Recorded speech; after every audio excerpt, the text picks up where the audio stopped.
Well, well, well. We're back. We're back. We're back. We're back. At an even more better time. 12:30. How's everybody doing today? See y'all there in the chat.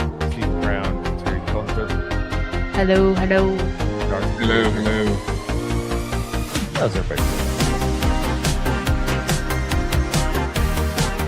Man, it feels like it's been forever since we've done this. Sure has been. I know, you missed 1 week and everything's off. Yeah, we're doing this little thing called going to Vegas. Yeah, and that was really fun. I feel like I'm still recovering.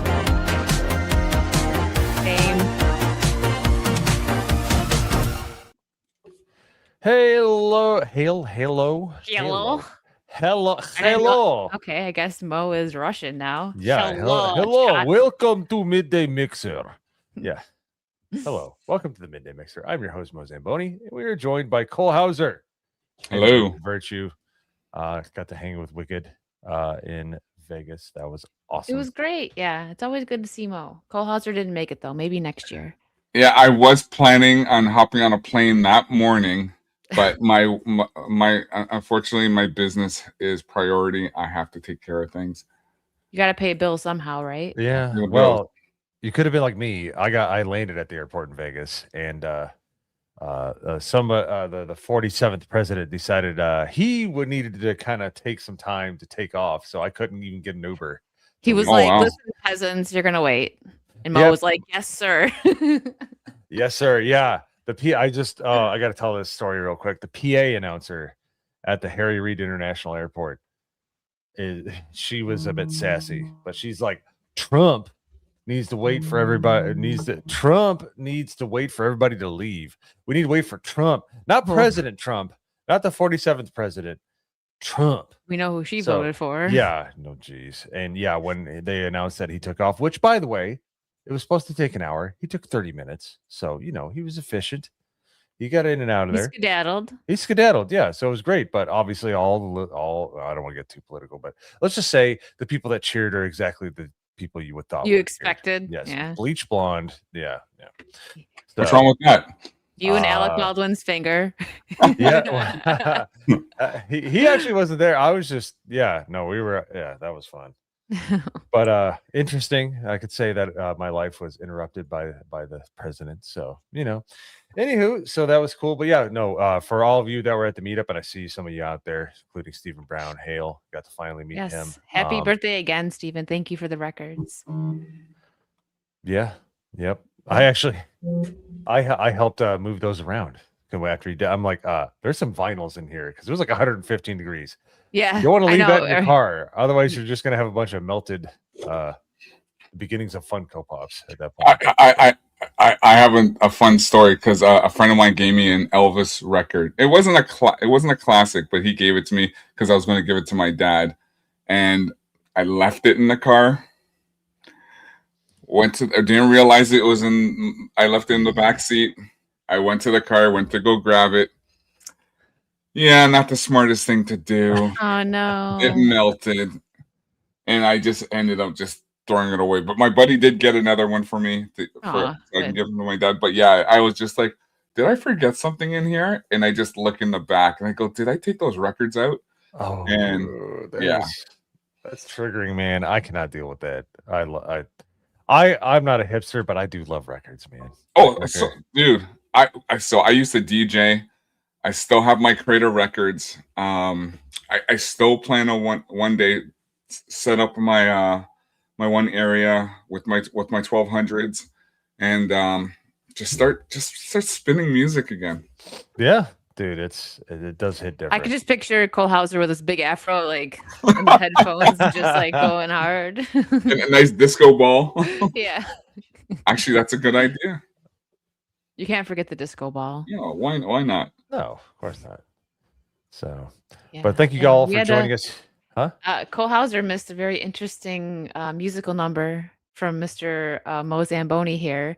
Pretty sure he almost got the guy at the bar fired for playing the song, but was it Len Steal My Sunshine? No, that definitely no. should have got that guy fired. No, it was Medium Pace by Adam Sandler. Ah, Very crude song. They let me sing it last year, and there was no problems. But they this let you year, sing it this year too, but that guy was not ready. you know, just quickly. So me and Ryan, we went to Patty O'Brien's one night, and so they were playing the music, and we are just having fun. We had a few drinks, and so they were playing this music where they can you can go up and request a song.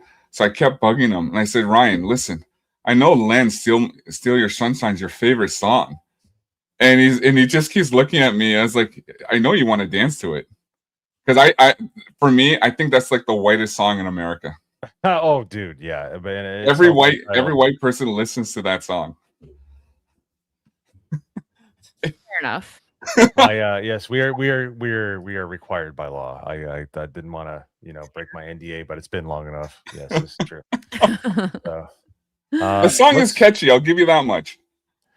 So it looks like we got a little daily raid. I don't see an official raid, but it looks like we got some people coming over from daily. So thank you very much. Thank you. Yeah, vinyl. Yes, vinyl is absolutely better than digital. And you don't get the colored records, don't get the special record. You got to get the 180 gram heavy Black Guys. That came out wrong, but yeah, they sound much Cole, how's better. the representation? Yeah.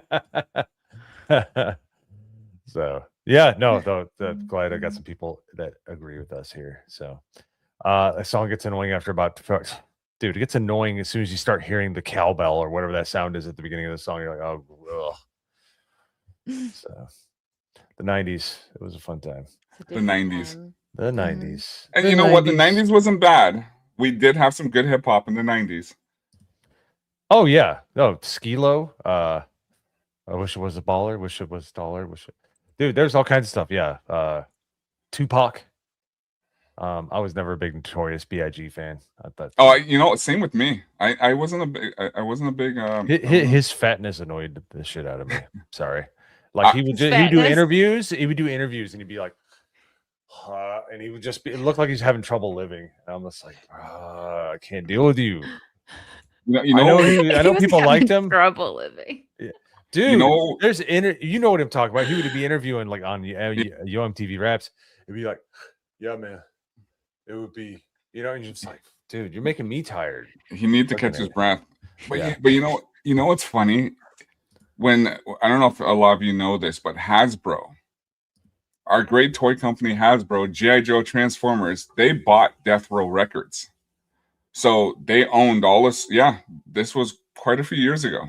They owned Snoop, Dre. They owned all their songs because they were planning on doing music streaming. And that's why they purchased it. Yeah, they own Death Row Records. A lot of people don't know about that.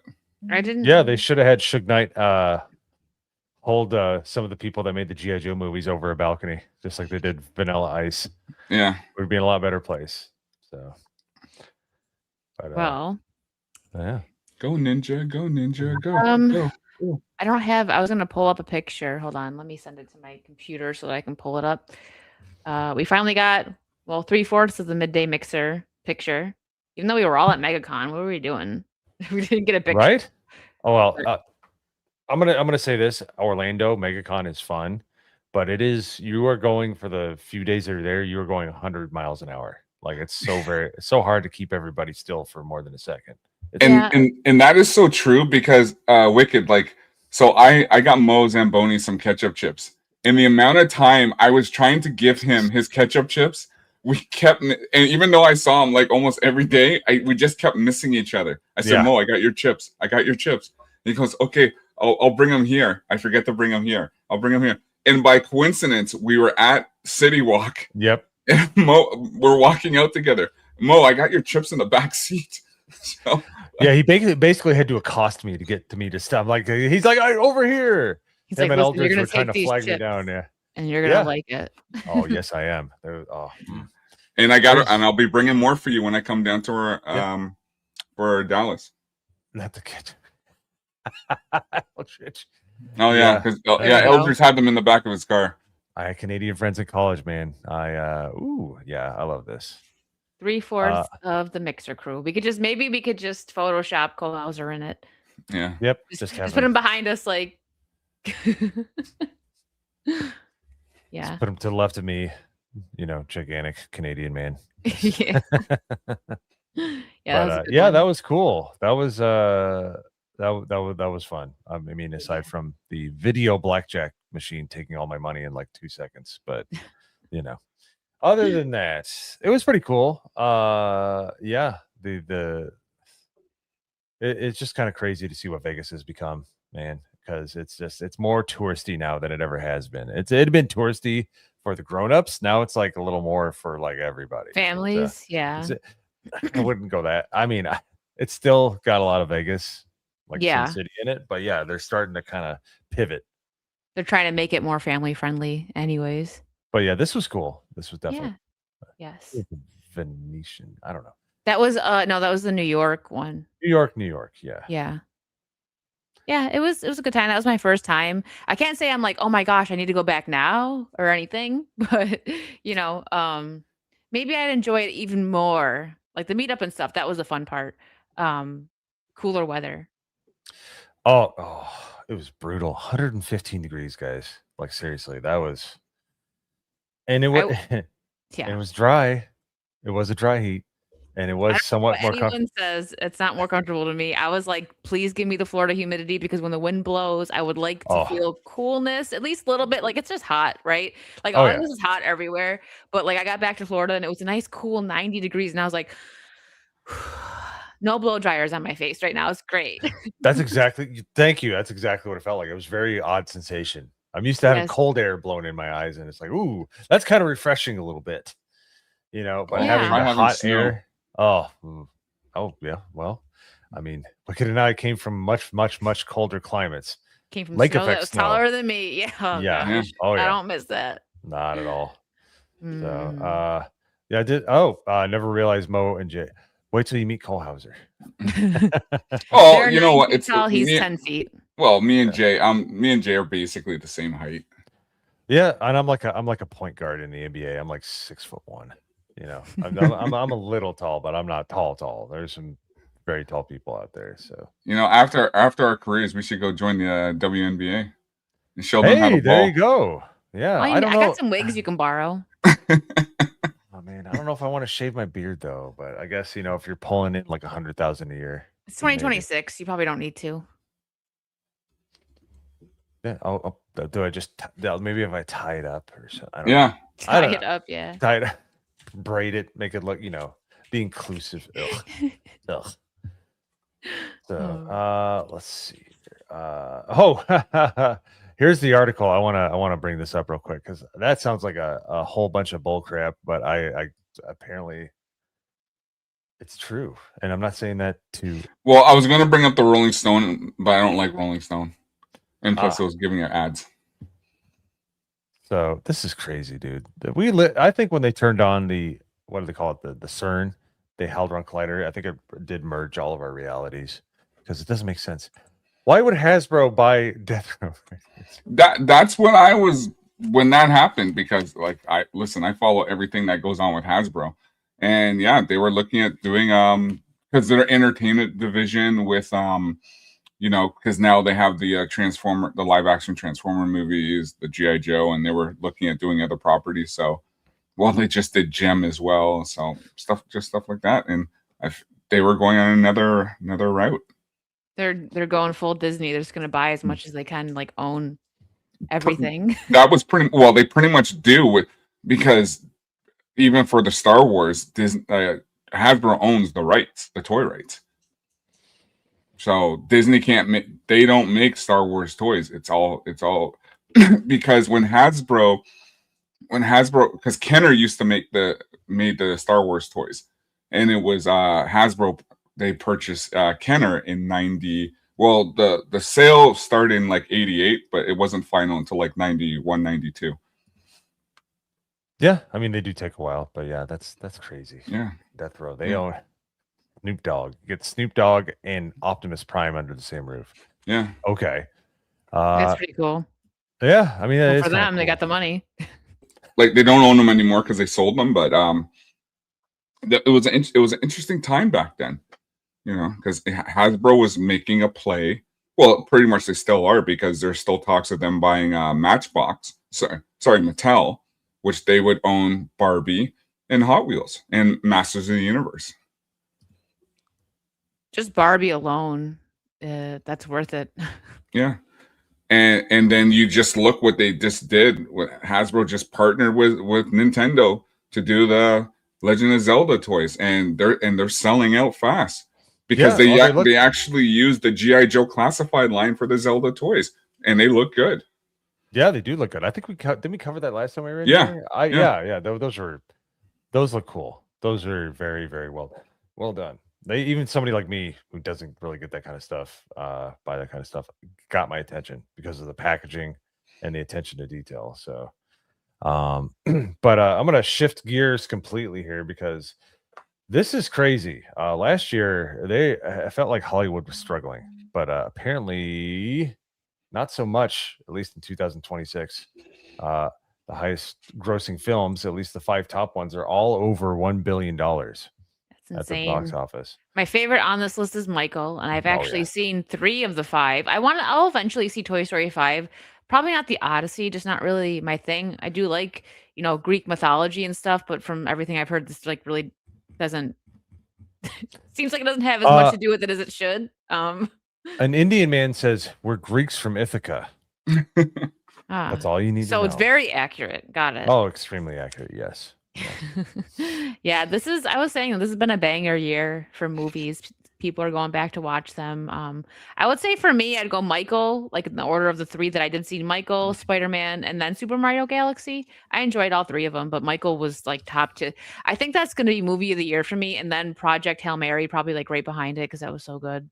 Yes, and I wanted to see how Project Hail Mary has to be touching like at least the latter part of the hundreds of millions. Yeah, I'd say I'm surprised it didn't hit $1 billion, but I guess it was kind of like word of mouth too. I do know a lot of people that went to go see it multiple times. Mm-hmm. I feel like it's gonna completely dominate like digital sales. It's not out yet, right? Yeah, it's on Amazon. Yeah, you can have Amazon Prime membership and watch it. Yeah. Okay. Well, I'm gonna get the 4K. Yeah, that's what I mean. When it comes out on 4K, people are probably gonna really, especially if they do some I'm sure they're gonna do like a steel book. They might even do some kind of special thing that comes with like a little Rocky toy or something. Mm-hmm. Like for me, I wasn't really a Ryan Gosling fan, and I had no interest in watching Project Hail Mary, and it wasn't until Jay called me and he's like, "Hey, we're gonna go watch Project Hail Mary," and I said, "Okay, cool," and we watched it, and I enjoyed it, and I was kind of glad that he dragged me out to it. So I thought it was a great movie, something I really enjoyed. It gave me some like good Interstellar 2001 space type vibes, which I really enjoyed, and that's why I really liked it. So yeah, it was good. It was a good story. And you know what? What it did is prove that like things like Star Trek can still work plenty fine, because this has. And I know a lot of people that read the book, and they're like, yeah, the hard science they don't go as hard in the paint in the movie as they do in the book, but it's still got a lot of hard science. It's like stuff that seems like it can make sense. Like you see in Star Trek, yeah, they would get fantastical, but it was like very science heavy. And I was like, oh man, I've been missing this forever, because we've had Alex Kurtzman track. J.J. Abrams track, just like a whole bunch of action and not a lot of the stuff that we liked from those. Yeah, and the science of it kept me engaged in the movie, and so that's why I really enjoyed it. And I forgot when we were there at the theater to get the Rocky popcorn bucket, because I went back the next day because when I met up with Ryan, I said, listen, I got to go back there to see if I can grab one, and they were all gone. Yeah, but dude, I loved Rocky in that. That was Rocky was great. They're talking about like how he should be the best supporting actor as Rocky, and I'm like, yeah, I could get behind that, because you fall in love with their relationship and everything. Yeah. And I know you said you weren't the biggest Ryan Gosling fan, but that man brings his A game to every single project that he's in, and he's a great ambassador. I said it multiple times on here. He's a great ambassador. Like, if you want somebody that's never going to give you any kind of like bad publicity or anything like that. Only good. He's got, doesn't matter how big the movie is, he's gonna put his best foot forward and be a great, like, look what he did at the Oscars for Ken. He Yeah. sung "I Am Knuff," and most actors would be like, "Don't bother me with that," but he's like, "I don't care. I love the audience and I love to act." And you could tell. He was the So, best part of Barbie, and it was so funny when you hear the story about why he took the role. They were asking him, and he's just kind of like, "Oh, I don't know," like, which is kind of a typical response. You would think, like, you can understand where he's like, "Why would I want to be Ken, like, in a Barbie movie?" And then he saw his daughter's Ken doll, like, face down in the mud outside, and he was like, his story must be told. So like even for me now, like liking his character, like I can go back and watch some of his movies, and I was even thinking, you know what, if they're gonna do a new Transformers movie, I would cast him as Chip Chase, because he's got the glasses, even though you got to put him in a wheelchair, but I think he would make a great Chip Chase from Transformers. I think he would make great everything. He just puts everything he's got into his roles. He hustles. He really does. hustles. Yeah.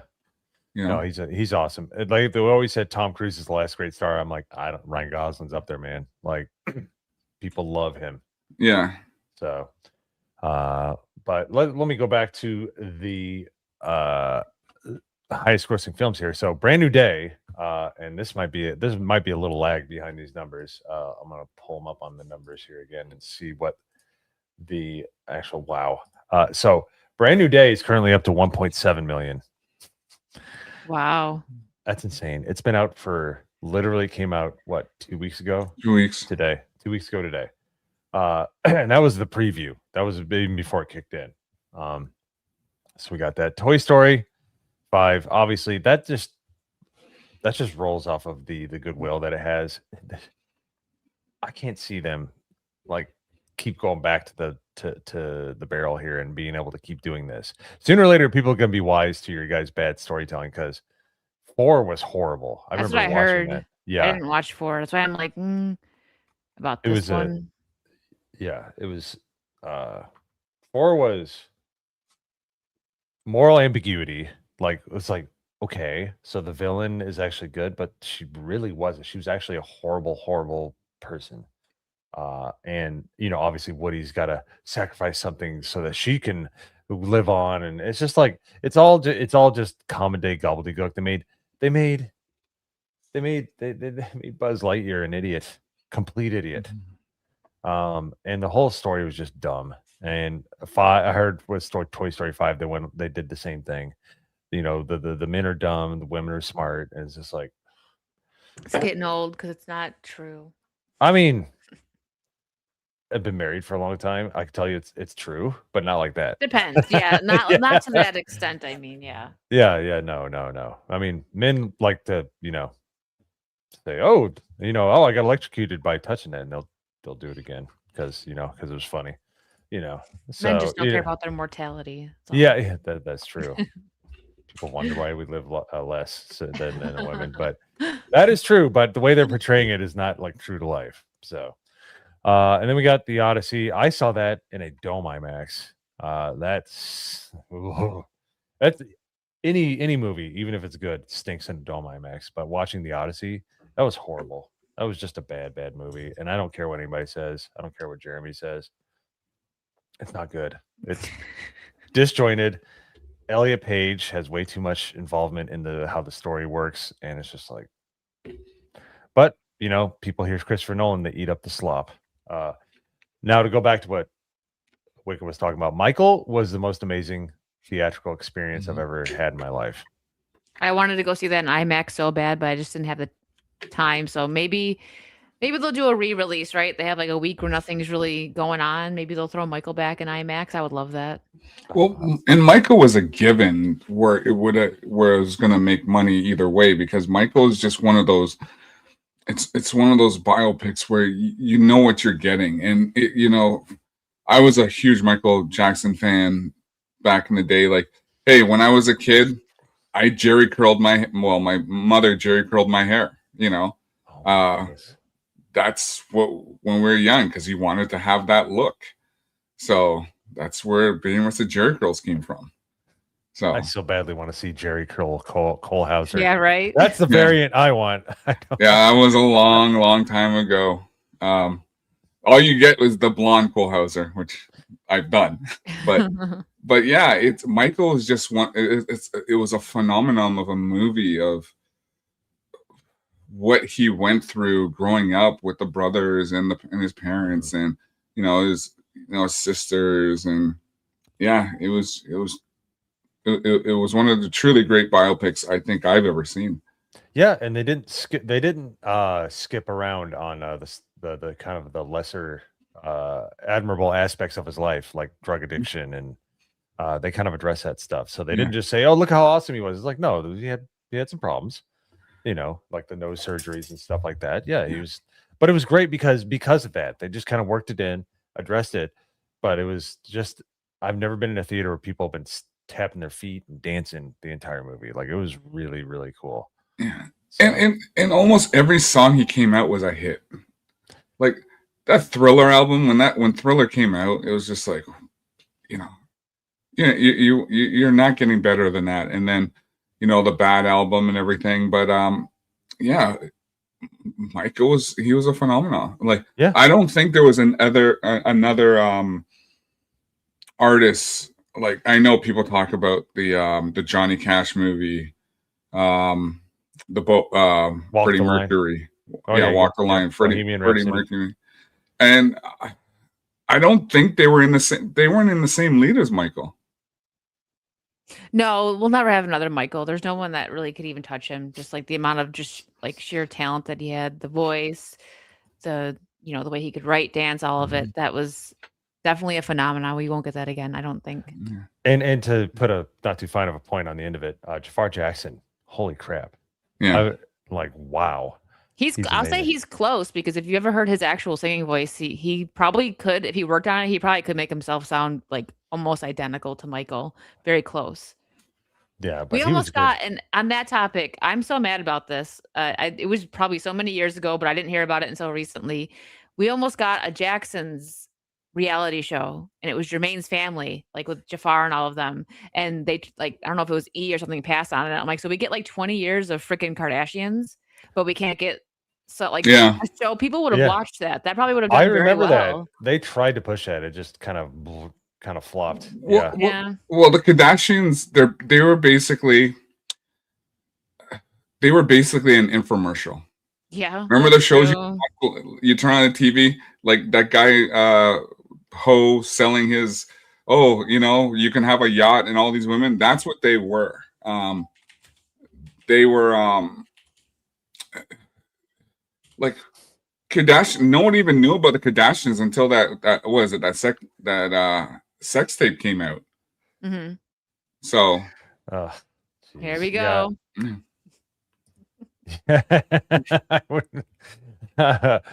Let your soul glow. Yeah, I would love some Activator in Kohlhauser's hair. That would be hilarious.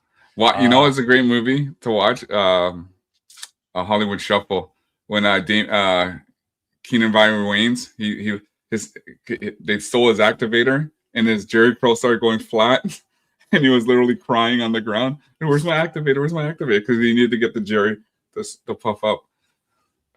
But someone said in the chat regarding Prince, you know what?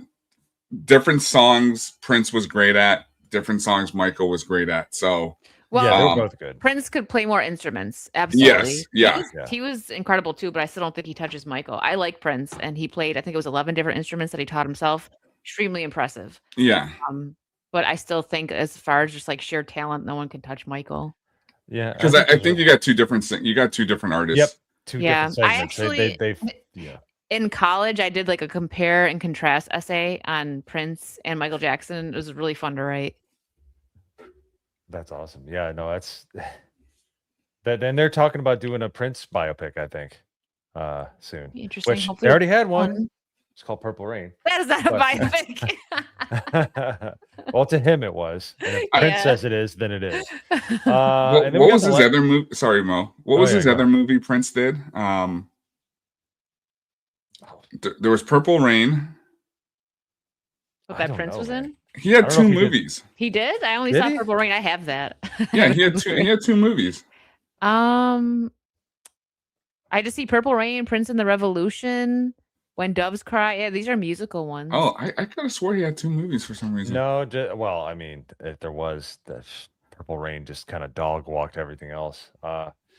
But real quick, we got Super Mario Galaxy movie, which I thought was like it like cured my attention deficit disorder for like because it was like I can't even Tip, tip, like tip, tip. yeah, I was just like, whoa, I like actually just want to focus on one thing for a little while. Yeah, I thought it was just kind of like throwing colors and sounds and nothing else at the screen. I thought it was just like a bunch of nonsense, but people love it. And they're like, well, it's Super Mario Brothers. It's like you could do a little better than that because it was just insanity for like the 2 hours that you're watching the movie. It was good, but I liked the first one more. Yeah. The first Yeah. Mario movie. This was good though. I liked it. Yeah, the brakes went on it. Like the first week it came out, it was doing great. And I mean, not that it's got over 1 billion, but it like the drops week to week just kind of picked up because I think there's bad word of mouth. The same thing with Toy Story. Toy Story, if it was on its current trajectory it started with, it would be making the same as Brand New Day. But you know, but that hey, it's good that we got all these billion-dollar movies. Two of them are good. I know some people like The Odyssey. I don't know why you guys like that. I thought it was garbage. I thought the more you think about it, the more you hate it. But power to you if you like it, and if you love the Super Mario Galaxy movie, hey, great. I thought it was being assaulted by colors and sounds. So, but anywho, yeah, no. So that's good. That's good. And obviously we have things like Obsession that's just been absolutely killing it this year. And it made it for nothing. I'm gonna get the steelbook of that one. So yes, Under the Cherry Moon. That was his other movie, Princess. Under the Cherry. I've never heard of that. Oh, yeah, that's because I was like thinking I knew he had a second movie. Okay, I haven't seen that one. I have to check it out. Yeah, it was a musical comedy. Oh, a musical comedy. Yeah. Oh wow. Yeah. Well, that sounds very Prince, though. To be fair, Under the Cherry Moon sounds like, aside from Purple Rain, the most. Yeah, and I think someone mentioned in chat too. Yeah. Jason Nelson. Oh, it's like a noir movie. What? Do you want me to pull up? Hold on. You can. Yeah, pull up please. We'll move on. Yeah, I knew he had another movie. That one, it lost me. Well, I'm gonna watch it now. I like weird movies, and this looks weird. I like weird movies. I do. I'm gonna check it out. I will rent it. I guess maybe on YouTube, huh? It doesn't look like there's that many options. I can't imagine. I've never heard of this until today. It's been Me neither. Yeah. Let's see. Is there a description? Two con artist brothers attempt to swindle soon to be wealthy Harris, but things get complicated when one falls in love with her. All right, very 80s and very Prince, I feel like. Wow, these still pictures are great. Like I can't even tell what's going on here.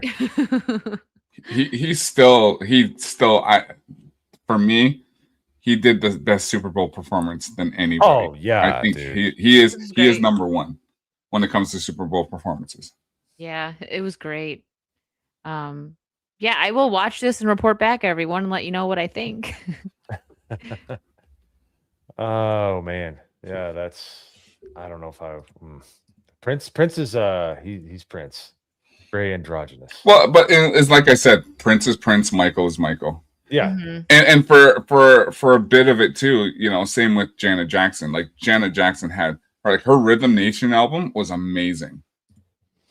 I was never that into Janet. But yeah, dude, a lot of women in my life were like loved all of her albums. Yeah, she was great though. She was great. Yeah, it just wasn't my thing. And LaToya, she just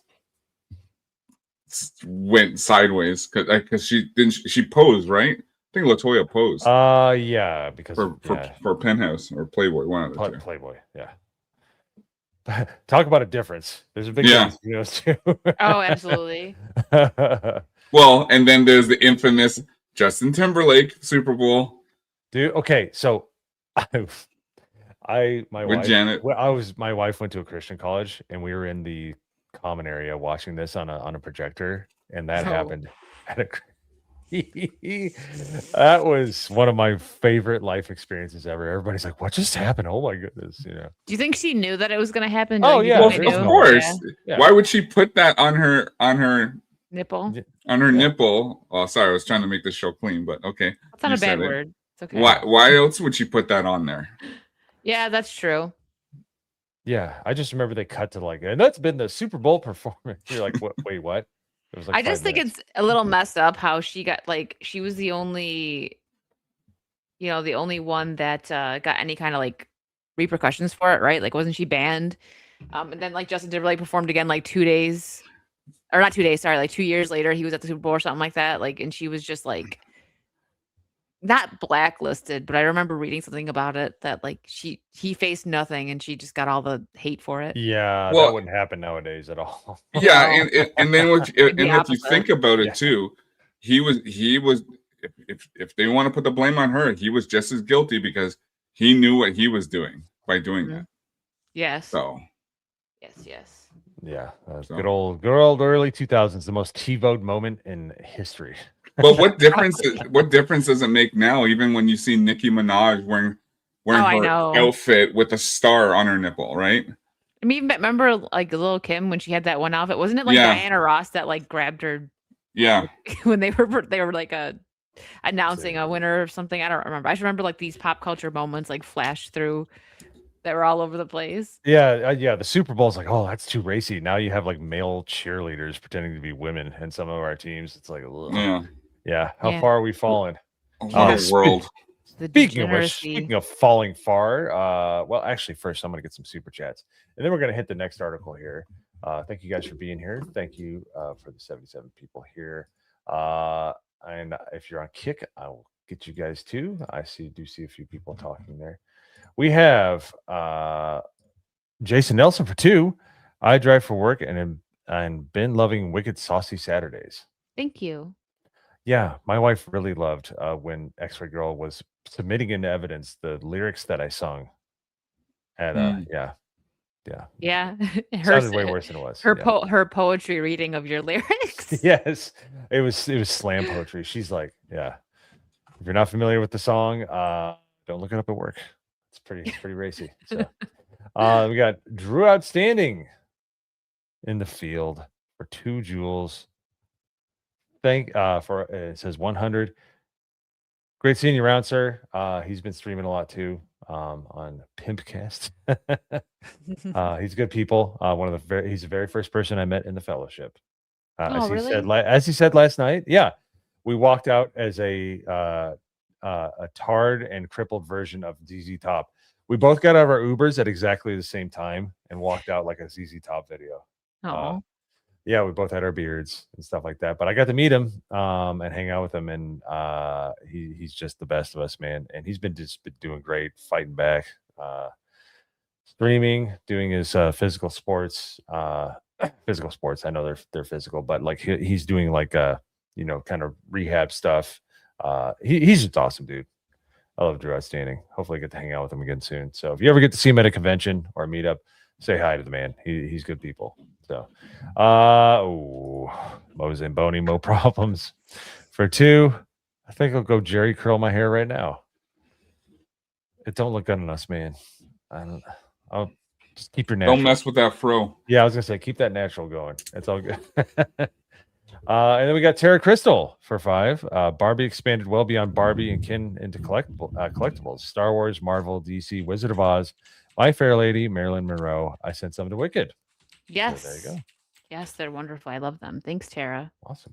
And thank you for the super chats there.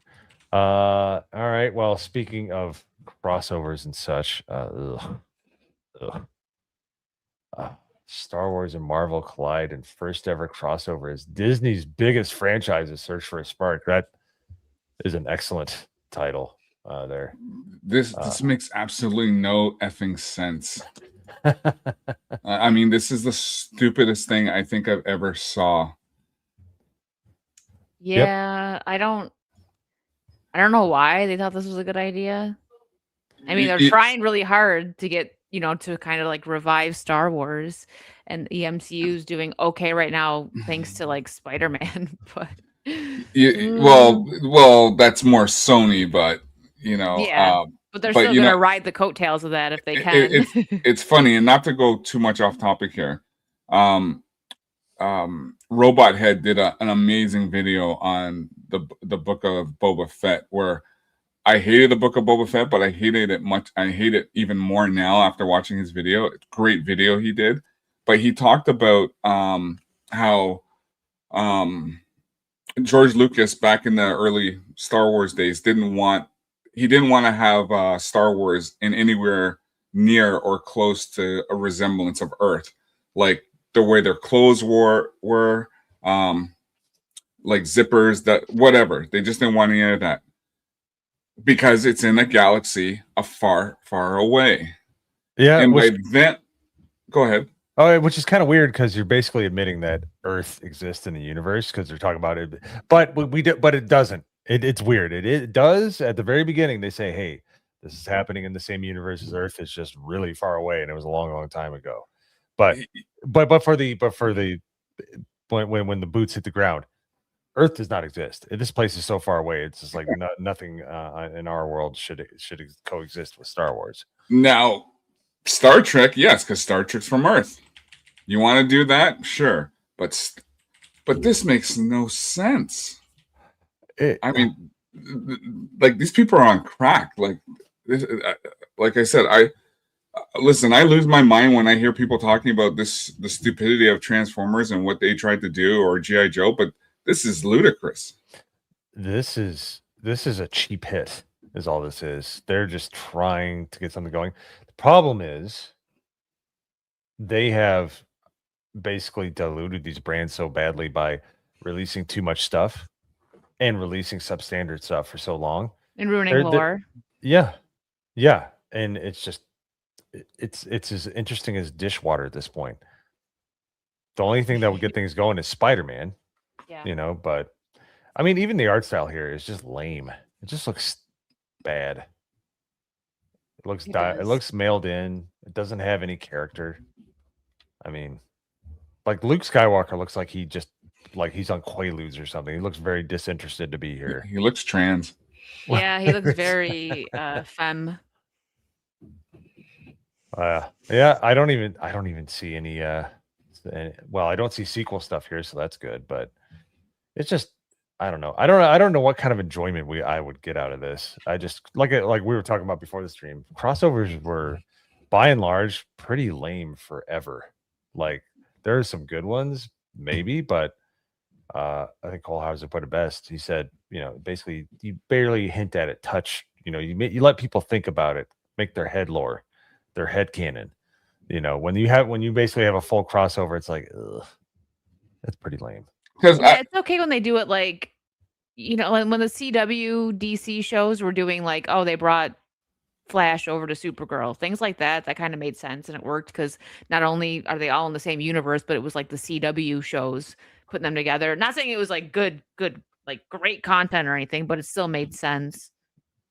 It's like, okay, change the Battle of Geonosis to the clones Jedi against Marvel. What are you gonna do? Yeah. It's like that one meme I post all the time with Unicron showing up and the Marvels are saying, and the Marvels are saying, assemble. What are you gonna do against Unicron? Unicron, he's a planet eater. Galactus can't even hold his coffee. This is stupid. This makes no sense. Stuff like this makes my head hurt. And that's a great point. It's like, okay, so the power structure is always, is basically is established in all these universes. Well, when you have ones that are really close to each other in Star Wars and Marvel, which one takes precedence? I mean, obviously you got to kind of keep it equal, but yeah, you're like, okay, well, Darth Vader, who's gonna come up to him? Dr. Doom. Okay, well, that makes sense because Darth Vader's kind of based off him, so but it's like, how do you do that without assassinating the other characters, power levels or personality and stuff like that? This seems like a no-win scenario, but let's see what Mr. Marvin Montanaro got to stream with him on Monday. Cool dude. Marv's Uh, cool. yes, and a very, very adept writer. Disney is finally smashing Star Wars and Marvel together. Entertainment Weekly revealed that Marvel Comics and Lucasfilm Publishing are launching Star Wars Marvel Hope Assembles. Ugh, a horrible name. A 5-issue limited series that'll bring together Luke Skywalker, Han Solo, Princess Leia, and Darth Vader face to face with Marvel characters, including Spider-Man, Captain America, Wolverine, Hulk, Doctor Doom, and more. On paper, this kind of crossover comic book fans might have dreamed about decades ago in 2026. However, timing is difficult to ignore. Yeah, so that just looks lame. Like Hope Assembles? Who thought of that? Probably Hope some blue-haired Assembles. land whale. They're Hope like, Assembles my a ass. New Hope and Avengers Assemble. It works. They weren't thinking hard when they thought about saying that. Hope Assembles. It is kind of funny how we're not seeing any of the sequel trilogy in there. It's almost like they know Oh didn't yeah. do much for them. I feel like they've been walking it back quite a bit. They haven't come out and said it, but you don't see too much. And if you do, they're pretty quiet about it. Yeah. Kevin Smith is writing this. Yeah. Did he cry? Yeah, like he did with He-Man. It's like, okay, because Spider-Man was on the cover of that with Luke and everyone. You know, Spider-Man tried to take down. It's like, is he actually going to try to take down an AT-AT now, like he mentioned in Civil War? Because remember, he said, you remember that movie, The Empire Strikes Back, when they tried to take down the. That was funny the first time they did that. Yeah. When they kept referencing it, it's like, all right, we get it. He's young. Everybody else is old. Yeah. So. But yeah. Oh man, it's just sad. Like I wouldn't have been interested on any level. Maybe if I was like 10, I would, but I just can't see anybody being interested in this. Yeah, kids might be interested. Oh, the SJWs will love this. They will think it's the greatest thing ever. They will say, we are finally getting what we really wanted. Yeah. Right. Like, look at this panel right here. This is just silly. This is just silly. I just went scrolled through the article, and this is one of the covers that they have. You're gonna have people. You got Deadpool, Obi-Wan Kenobi, Johnny Blaze, Thanos, Bantha, Ewoks, and Jawas. Hawkeye. What the heck? Yeah. And Luke's parents, or Aunt Beru and Uncle. Yeah. So gay. This looks like a joke. It looks like a joke. It looks like somebody AI'd their like just some random characters together from both franchises. Yeah, that's exactly what it looks like when you go into AI and you say, "But mix Star Wars and Marvel," and you're like, "Okay, can you give me some cool characters?" You know, like put Wolverine, or sorry, not Wolverine, but this is weird, man. Nobody there is lasting against Obi-Wan. True. Well, see, that's my point. It's like, how do you match up the powers? I think the Jawas, they got a fighting chance against Hawkeye. I don't know. Yeah, whatever. I'm surprised they didn't put a picture. And as Wicked alluded, there was nothing with the sequels. But I'm surprised they didn't put a picture of Captain Marvel and Rey side by side, back to back. We're gonna take on the mighty capitalist empire. I just gave someone an idea. Why would you do that? Stop doing sorry. We don't need that. Well, this is the kind of stuff that'll get you like kind of. We'll put the wall up. All right. Yeah. They'll put Reva. They'll put Reva with Black Widow. Oh no, that black chick from Wakanda. They'll put Reva and her together. The bald-headed chick. Can Dooku? Go ahead. Yeah. Someone just said in chat, can Dooku decapitate the She-Hulk? That would be great. Well, yeah, I was about to say something that was going to get us in trouble, but anyways, more the actress. Quit talking. Anywho, that was some kind of sort of black pill, kind of gray pill, talking about that kind of stuff. Two great franchises that are now crap. Do you Uh, and just hear me out here? Mhm. Because Disney owns both, can you see them not just doing a comic, but probably doing something in an anime style? I could. Here's the thing. I mean, I wouldn't be surprised if they did it. Do they have plans to? I don't know. I could see that, and they might actually be able to do a halfway decent job because the only really good thing that most people talk about from Disney are like the animes they did for like the Jedi and stuff like, or like the Star Wars. I can't remember what it was called, but it was like an anthology, and they had a bunch of different types of episodes, God, I hate and this people world. really like that. But yeah, no, if they do that, I mean, I'm already out. I'm more out. I don't even know like I'm completely out. Dude, I was out before. Yeah. Yeah. I mean, I'm out, but I would distance myself even further. I stick to the prequels and the OT. Now, on the other end of the spectrum, this is what's up right here. This is something that's got me really excited, and I'm not even the hugest fan. Legend of Zelda movie is shaping up to look pretty freaking awesome.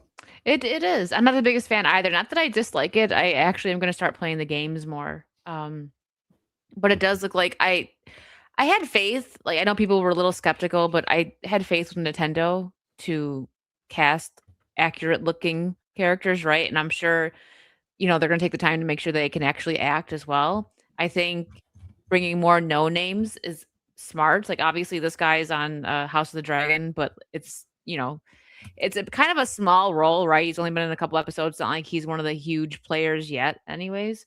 Mhm. And then as far as Zelda and Link, I don't know anything either of those two have been in, but I think that's great. Like, that's the point that I'm at right now, where if you hire someone that I don't know anything they've done, but they look the part, you're already doing better than most of Hollywood because they have to prove themselves. Like these people who don't have like much experience. Maybe they're theater kids or, maybe they've only had some small bit roles or none at all. And they get this chance. They're really going to go the extra mile, I think, to make it.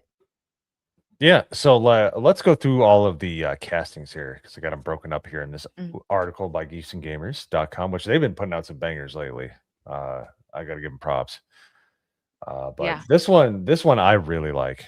Benjamin Evan Ainsworth as Link. I think he looks like it. He does. I don't know. Link. Yeah. Has he been in anything? House of the Dragon. He sounds like, oh, that's him. Okay, Yeah, sorry. yeah. So that was. Oh wow. Right yeah. there. Has he been in anything? Yeah. Okay. That's why he looked familiar. I'm sitting there. Okay. I didn't connect those two. I thought he was going to be like a random character for a second because seeing him with like the the auburn hair and then blonde, he looks completely different actually. Okay. But I think this was this and the person playing Zelda, which we'll get to shortly. I thought I was like, wow, okay, I'm in. Like, because they look like it. They look like what I envisioned Yeah. live action Zelda and Link to look like. But yeah, no, so yeah, Ben, we've gotten some pictures because there were some leaks of some candid shots of them filming on location. So Nintendo had to get out ahead of it, so they released some of these pictures. So I think he's going to be great. We got Bo Bragison as Princess Zelda, and I'm like, okay, She's pretty. I can see a lot of cosplayers latching onto this one.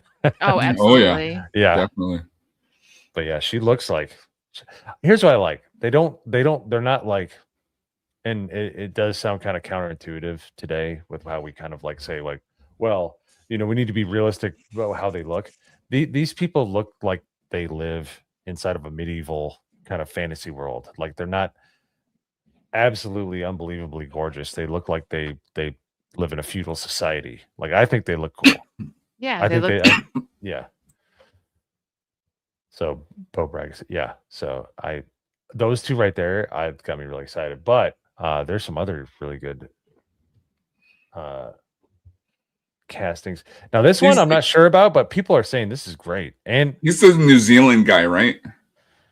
I believe so. Let's see, because those first two, I mean, the articles they're kind of no names, and the support kind of says I just love how they look. Whether or not they can act, I have no idea.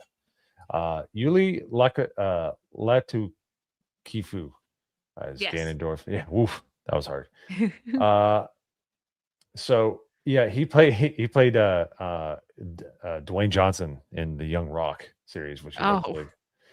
But you know, with Ganondorf, he's kind of a green-skinned creature, gray-skinned creature, things like that. I don't have a problem with anybody if they're going to be covered in makeup. It's like, who cares? As long as they're the best person for the job.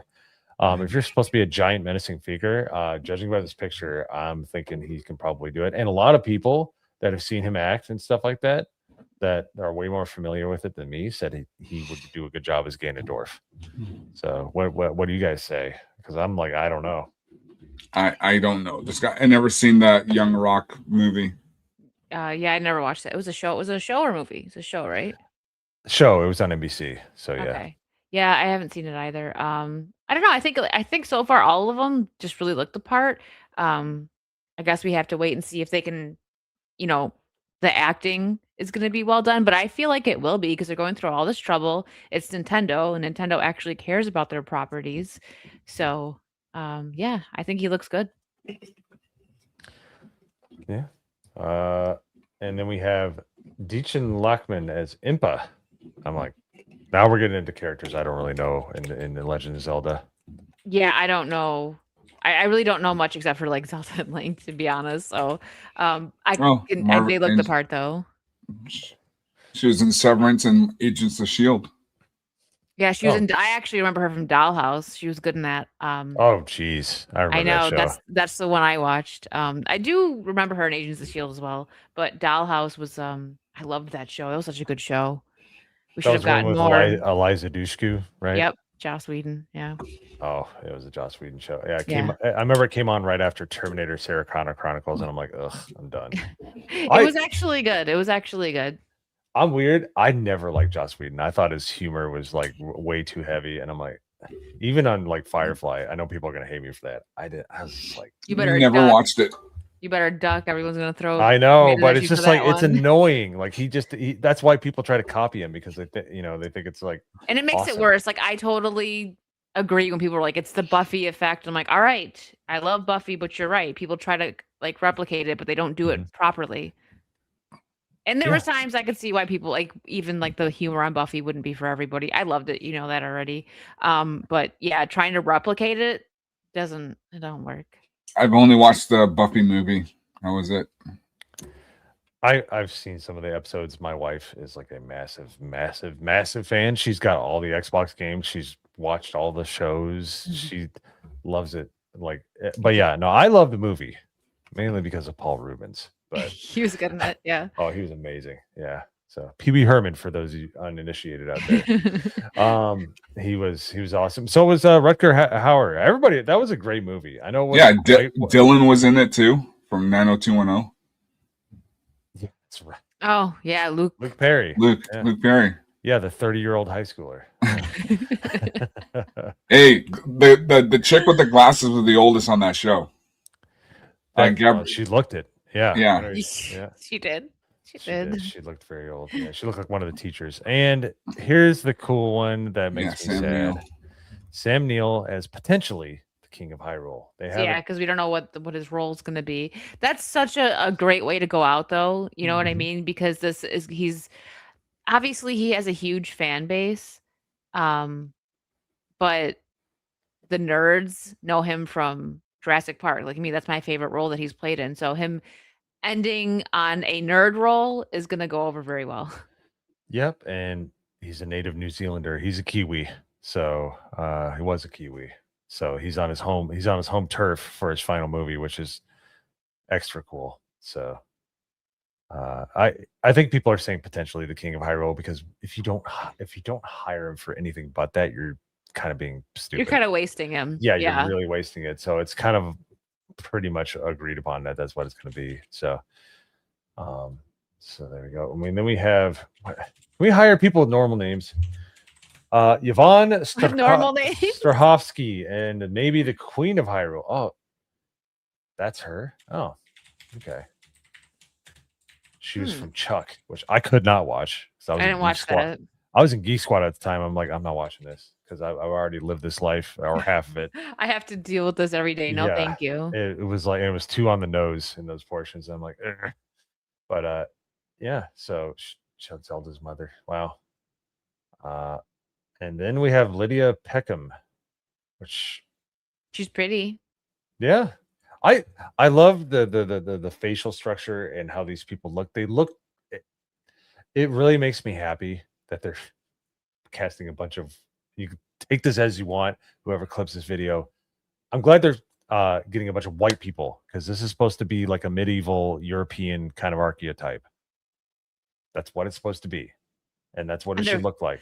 they're filming in like New Zealand and Ireland and Mhm. stuff, right? So just like they're a bunch of the spots are like Lord of the Rings areas. So I think they're gonna do very well with this. I have high hopes for it. Yeah. Yeah. And everybody like that is more familiar with some of these ancillary characters that I know nothing about because I'm not that deep into Legend of Zelda. I love Breath of the Wild. That game might have literally saved my life. It was I love that game so much. But you know, and you like the Link to the Past. There's all these great games, but the ancillary characters I don't know anything about. But if the people that are into that are saying that these are good castings, that makes me really, and that's what people don't understand. If you please the fandom, the people that don't quite understand it on the outside kind of are like, "Oh, really? So why is this good?" And people start getting interested in it that wouldn't otherwise be. Because if you please the fans, everybody else falls into line. As far as I'm concerned. So, Yeah. and it looks like that's precisely what they're doing. So this is really cool. So, what do you guys think, chat? Do you think that this Legend of Zelda movie is going to be good? As long as the writer's good and they stick to the lore of the video game, you know, it could be really good. I agree. I think they will too, because why go through all this trouble to make it look so nice and get people excited just to, you know, ruin it for everybody.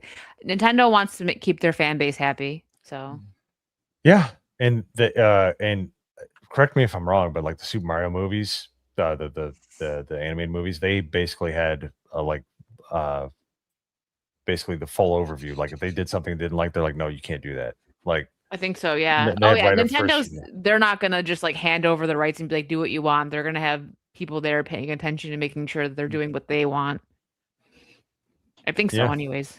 Yeah, well, with the Super Mario Galaxy, it just looks like everybody just drank coffee and did some lines and then made a Yeah. movie. Like it definitely seems like a Nintendo property, but I'm hoping that this has some better pacing. Yeah, and that's why I think it was a good start for at least Hasbro coming in line with them and making the toys that are actually accurate. Because, like I said, on the Hasbro Pulse, all their stuff pretty much sold out because the figures actually look really good. Yeah, and just in case people hadn't seen it before, I'm gonna see if I can pull up a few of those. Let's see here. Yeah, you can go to Hasbro Pulse. It should be better. Yeah, I hate to use this website, but I just found one here Wow. real quick. I just wanted to get just quickly what they look like. We got Zelda here. Wow, that looks great. I like how it's fully articulating too. That's and then we got Link. And Yeah, I think so I that looks think it really looks good. Yeah. yeah. So that's cool. Like it seems like they're putting a lot of reverence into all this stuff, and I really hope they do a good job with it because I'm somebody that grew up and I in the 80s and I watched Legend by Ridley Scott, and we all thought it was just Legend of Zelda, and we wanted to see a Legend of Zelda that looked like that. And I think they might be actually doing it. Like I want some high fantasy. I want like give me something amazing that makes me think of that universe and takes me out of this universe for 2 hours. Like give me some really good escapism, and I think this will do well over $1 billion. Oh yeah, Absolutely. Yeah, if they do it right, it's gonna absolutely just smash everything because there's just way too many people that love that series, and it's normally approachable. It's about a knight in shining armor, or well, okay, felt armor, but yeah, and a beautiful princess fighting an evil villain. Like if you just keep it easy, and people watch it. I think it's going to be fantastic. I think they're going to do a great job because not only, like you said, bringing up the normie thing, is it going to be made for fans that are already invested in Zelda, but people are going to go see this and be like, oh, wow, now I want to play the game. So they're going to introduce like a whole new maybe generation or just more people coming to the games because they like the movie. So I think that it's gonna be great. See, if it was another, like, say this was Disney, you know what you're going to get at Disney. For Nintendo, you're actually going to get something that you like and you're going to Yeah. enjoy because You they just don't want know to how keep. much. Yeah, but they want to keep the fans happy. Yep. Yeah. Agreed. So holding out hope against hope. Yes. Hopefully it ends well. We need some good fantasy because Rings of Power has been just destroying everybody's resolve, and we need something good. But yeah, so let's get some super chats here before I go on to the next article here. We have Toby 10 Joules, happy poop. Yes, hello. And Yes. Hello. yes, hello. Happy Hello, poop. I don't know happy what you poop. say. Happy poop. Thanks for the poop. Yeah, and it's got a little puppy in there, so I'll accept the happy poop. A little puppy. And then I saw this one earlier. This is a really deep cut. I know people don't like them nowadays, but this was pretty funny when it happened. It was Parks and Rec, the filibuster that Patton Oswalt did, where he's talking about like how many people are going to be in episode 7 of Star Wars. Yeah, he basically says there's going to be Thanos, and then like he foretold this. And then we got it. He foretold it. He absolutely did. Israel for 5. Hail. As much as you get Clown Mo, I appreciate what you do, but it's still funny. Thanks. Do you guys have favorite Transformers show comic? G1 for me. Oh, for me, it's easy. G1 for the cartoon and the Marvel, because the Marvel comics came out first, and then I would add in. I actually enjoy Transformers Armada and Transformers Robots in Disguise. Beast Wars suck. There it is. I was waiting for that. I like G1. Obviously, I grew up with it. My son watched it when he was little. I kind of like Transformers Prime. I thought the animation wasn't great, but the reverence they had to the characters and stuff was pretty good. Like I love what they did with Ratchet. Kind of like that. But I'm not as deep as Cole Hauser is. So I will take any admonishment that he wants to throw my way. I like Megatron. That's it. There you go. All right, we got 100 battles. Oh, go ahead. Oh no, I was just gonna say I had Mo on one of my first streams for the Transformers, and we could even though it was early in the morning, but we could have went on for like 5-6 hours. We were just having such a great conversation and just talking Generation 1. Got some G.I. Joe in there, so it was a lot of fun. Mo knows his stuff. So Mo knows his Transformers. I'm honored, but not as much as Cole Hauser. All right. I couldn't tell you what the name of episode 4 in season 3 is, but I bet you could. But great super chat. I think darkness. Of course he knows. 100 battles. All of it. 100 battles, remember, for 6 months. I thought they would have had an Easter egg already, like a lightsaber in Rocket Raccoon's junk drawer or a green purple Mandalorian in the Council of Kangs, right? I mean, we had E.T. in the prequels, if you remember. That's right. He was in the Senate. Yep. Yeah. All right, and then we got Magnum Norris. Just became a member. Hello, sir. How you doing? Hail, Magnum Norris. Rostico. Rostico. It's a new member. Okay. All right, fine. I'll do Tico. I'll do Rostico. You put me on the spot. The chat demands it. Now he has to find it. Sorry. Gosh darn it. I usually know what it is. I wasn't expecting it. Sorry. Hold on. Let me find the date of the time.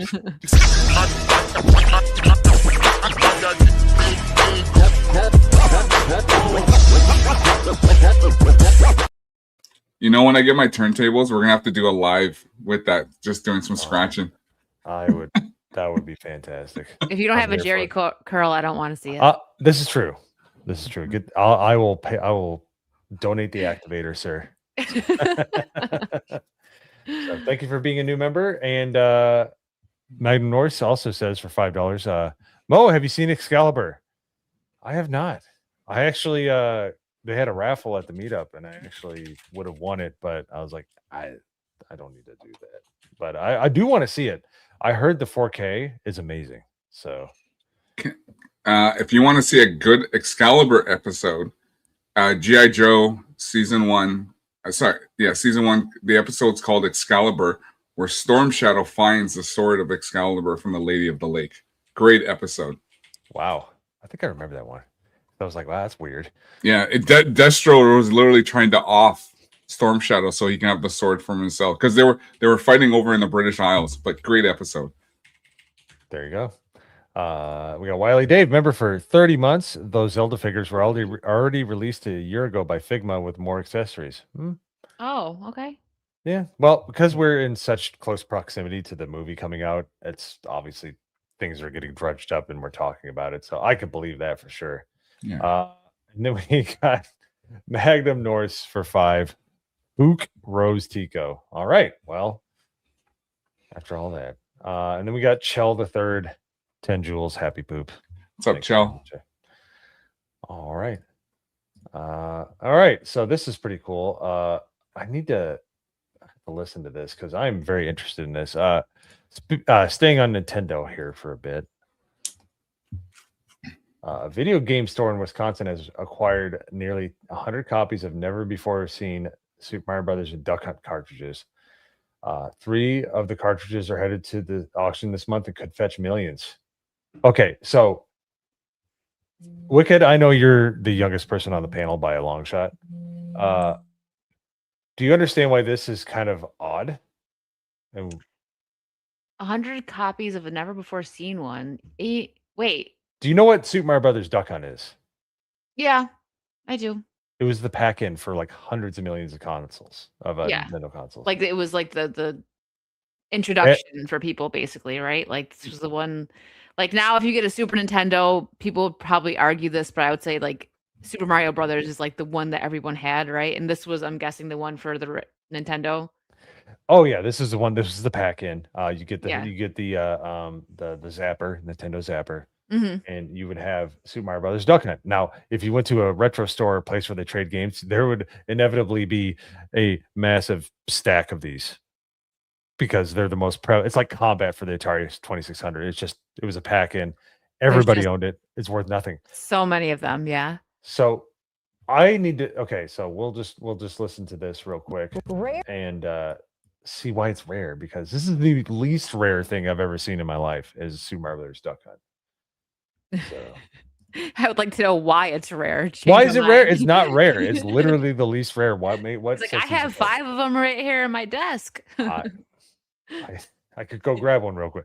Let's see here. Rare Nintendo cartridges were found inside a box sold to a collectible video game store in Wisconsin. Boxes contain nearly 100 copies of undiscovered versions of Super Mario Brothers and Duck Hunt. The owner of One Stop Wonders said the person who sold the box claimed Nintendo sold the cartridges to a metal recovery service to be melted down, but they were never destroyed. 3 of the cartridges are set to hit the auction block this month and are expected to sell for millions. Well, typical journalism in on ABC and CBS didn't explain a damn thing. Millions? Okay. I got to see. Yeah. Well, well, you said millions, but yeah, but like, what makes it special? Yeah. Because they're open. They're not in a box. They would be in a box. Ask because they're Google. pack-ins. Well, I was gonna say, question: are they mint in the box? Second, are they prototypes? Oh. You know what I mean? Because if they said they were going to be destroyed, why are they being destroyed? Is because they were made, they were prototypes, and now they have to be scrapped. So there could be, listen, I have my Sega Master System with Safari Hunt. Is that worth anything? Look it up. It might be, especially nowadays after Sony did their thing. Everything, including retro, just shot up. Yeah. Especially retro, shot up by a massive percentage. Outrun. So I'm looking it up, and major Duck Hunt games are not generally sold for millions, but pristine graded copies of the original cartridge have fetched high prices at auctions. 9.6 A++ grade unit selling for $120,000 in April 2023. I'm trying to find and Mario. So here's what it is. Here's what makes it different. It has different screws, which is really that's really rare because they would not mess around with that. Labels, which the labels don't look that different, but maybe I'm missing something. Motherboards, that's not a motherboard, it's a daughter board, but ABC News. Go ahead and boomer on. And manuals than previous variants of the game. So they must be either new versions or prototype versions, or maybe much older versions, or for it's hard to tell.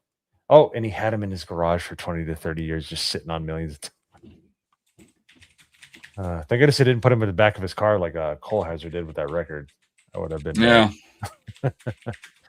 That wasn't fun. The production year on here. I'll bring up the article here. This is ABC News. You should know better. This is burying the lead. You're like kind of leaving out all the important information. The production on the year in the discovered box was 1993. The Super Nintendo had been out for 2 years in America at that point, by the way. 2 years after the last known copy of Super Mario Brothers and Duck Hunt was ever produced. So maybe they were going to do another run or something like that. But my question is, Mo, at the front there, why were they going to be melted down? Because for this specific reason, you don't want stuff out into the ether where it's like stuff you don't want to release, so you destroy it. With old cartridges, they did it all the time. Okay, they did it with ET games, things like that. There might have been something in there they didn't want to get out, like code, things like that. There's multiple reasons why you would melt down games and stuff like that. But were these specific? Then these games must have been very specific to why they were melting down. Yeah, it's like I said. Were they prototypes? Were they the type of where they, I think they were just going to do a re-release, and because in 1993 the Super Nintendo was already out, and we were almost on the way to like Nintendo 64, the PlayStation, things like that. So I think they just saw it and they're just like, we're done. So instead of like trying to find a place for them, they just usually send them to a recycling plant for free most of the time. I have a PS Vita because that's what Sony did. PS Vita, they took all their retail, the ones that you'd go into the Walmart and it'd be attached to the display and you could play your PS Vita. They were going to fix those, but then they decided they were going to discontinue it. So they sent 200 to the local recycling plant where I lived, and I grabbed a few for like a few bucks. They just basically, when they're done, they are done. They wash their hands of it. And they break it down, recycle it, all that stuff. So there's multiple reasons why they might do it. I love the fact that they were too lazy to, and they're just like, I'm not taking them in. I'm gonna keep them. So, wonder if anybody can lay claim to that. Like, I told you to break those down, and those are mine. You still got Bill's number. Hey, yeah, you were supposed to get that taken care of, dude. What are we doing here? Considering they're in his garage for 30 years, this guy obviously is not. He's not a go-getter. No, he's there forever. He took a nap and forgot. Oh man, this is cool. So a guy being lazy, not doing his job, is going to make millions of dollars. Good for him. Yeah, go you, sir. But yeah, no, I would love to look into this a little further. But that's pretty slick. Every stuff pop up. We always think there's nothing new under the sun. With video games, especially, that's often not the case. So true. Yeah, so that was pretty cool.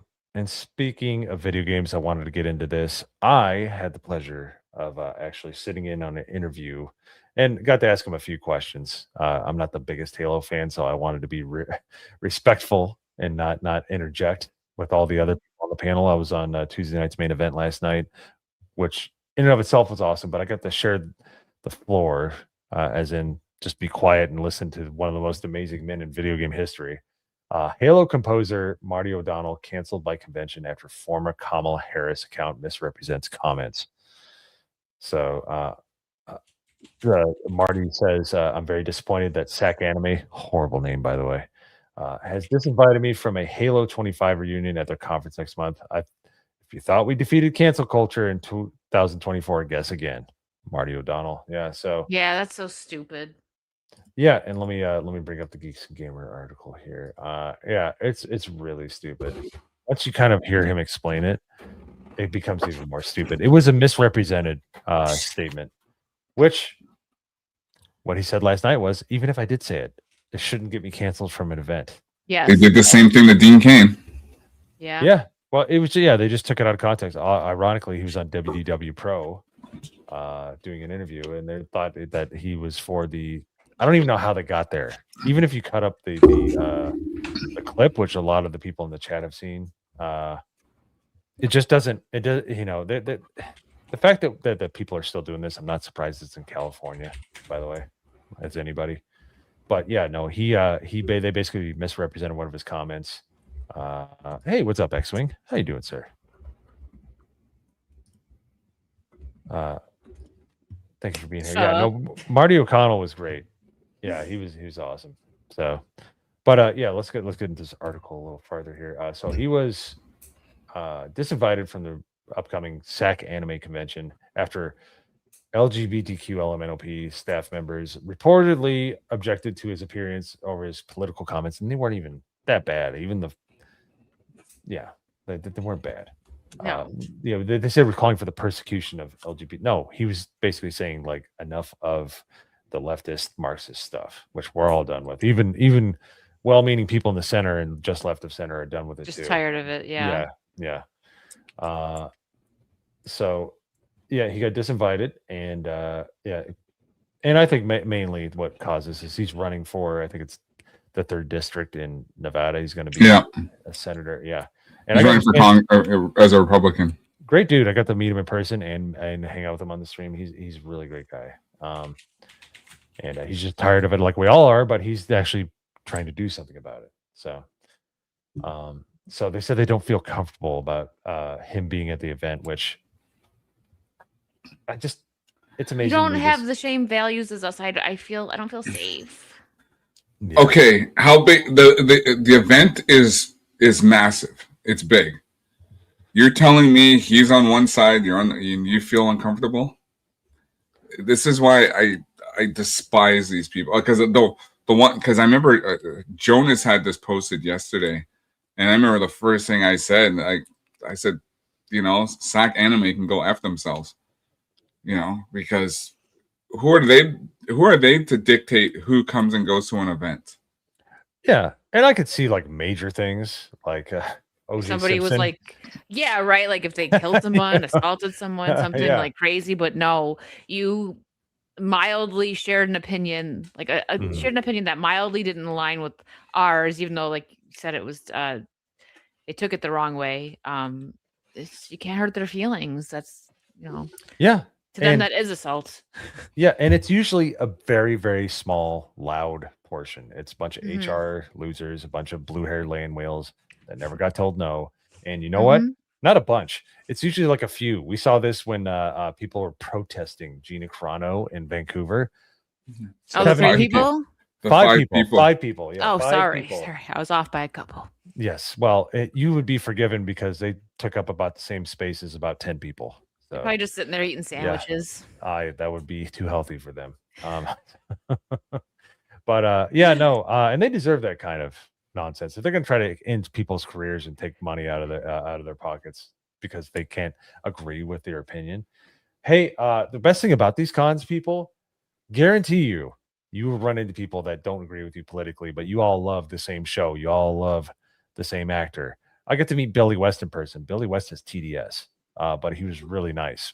We didn't talk about politics. I'm sure if I had a MAGA hat on, he wouldn't talk to me, but the voice of Ren and Stimpy, the voice of Fry from Futurama, nicest guy, shook his hand. I loved his shows, and a lot of other people do.